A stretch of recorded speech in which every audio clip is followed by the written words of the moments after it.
নমস্কার, আমি প্রধান প্রভাষক সংক্ষেপতা পড়াশোনা স্পেশাল এডুকেটর তো হচ্ছে সোমা ব্যানার্জি। এটা হচ্ছে আমাদের স্পাইস ইউনিট। এই স্পাইস ইউনিটে কাজকর্ম করতে গেলে আমাদের কী কী করা উচিত বা কী কী করা উচিত নয় সেটা এরা বুঝে উঠতে পারে না।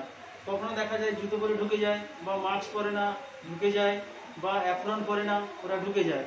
কিন্তু যেহেতু স্পাইস ইউনিট একটা মশলা, সেই জন্য আমরা কী করেছি, কী করা উচিত বা কী করা উচিত না ওদের বোঝার সুবিধার্থে আমরা একটা লিখে দিয়েছি যে কী কী আমাদের করণীয় বা উচিত, কী কী আমাদের উচিত নয়, সেটা আমরা লিখে দিয়েছি।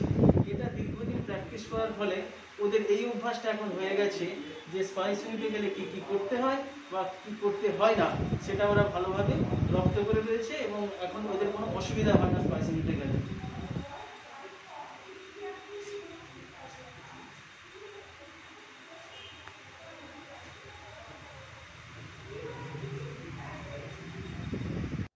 Break Free Solutions brought to you by EI Labs and Project Discovery.